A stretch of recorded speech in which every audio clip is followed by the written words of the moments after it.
Halo sahabat Safira Academy, jumpa lagi dengan saya masih membahas kemampuan teknis khusus pedagogik. Langsung saja ke soalnya.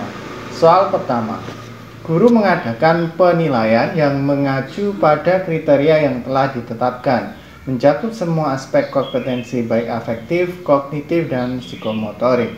Itu adalah prinsip penilaian. A. Beracuan kriteria dan menyeluruh, B. Beracuan kriteria dan sistematis, C. Akuntabel dan menyeluruh, D. Objektivitas dan menyeluruh.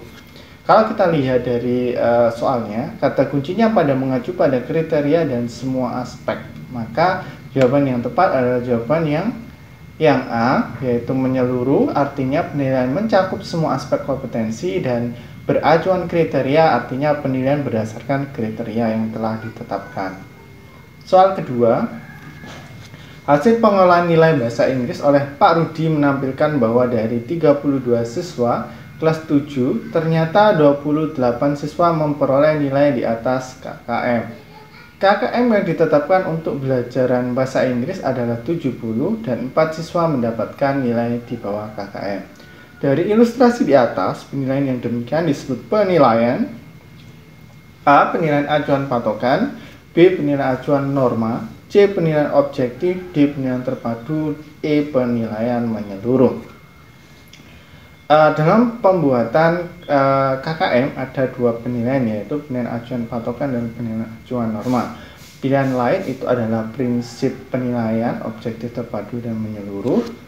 Penilaian patokan itu sendiri atau PAP yaitu cara menentukan kelulusan siswa dan menggunakan sejumlah patokan yang didasarkan pada batas kelulusan, yaitu dilihat dari intake, daya dukung, dan kompleksibilitas. Sedangkan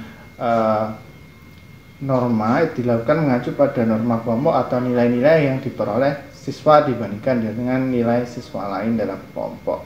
Maka jawaban yang tepat adalah jawaban yang A, yaitu penilaian acuan patokan. Soal ketiga, dalam memberikan nilai pada penilaian harian Pak Aan, guru bahasa Jawa melakukan pengkategorian. Siswa yang skor tesnya di bawah 40 maka mendapatkan nilai 70. Skor antara 40 sampai 50 mendapatkan nilai 80 dan skor di atas 50 maka diberikan nilai 90. Hal ilustrasi tersebut merupakan penilaian acuan patokan, penilaian acuan norma, objektif, terpadu, atau menyeluruh. Kalau tadi ada penilaian acuan patokan, yang ini adalah penilaian acuan norma, yaitu yang B. Kenapa? Karena ini penilaian didasarkan oleh mengacu pada norma, pada nilai-nilai yang diperoleh siswa, kemudian dibandingkan dengan nilai-nilai siswa lain dalam kelompok tersebut. Jawabannya B. Soal selanjutnya, langkah-langkah menulis soal tes uraian sebagai berikut, kecuali melakukan analisis KI dan KD serta indikator, mendefinisikan tujuan-tujuan pembelajaran dan lingkup bahan ajar yang mestinya diungkap, menyusun kisi-kisi, membuat atau menulis soal, E. Membuat pedoman penskoran.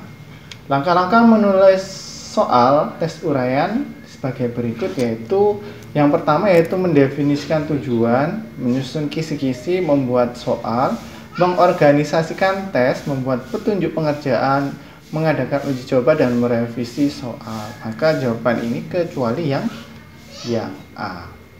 Itu saja yang dapat saya bahas pada kesempatan kali ini. Kurang lebihnya mohon maaf.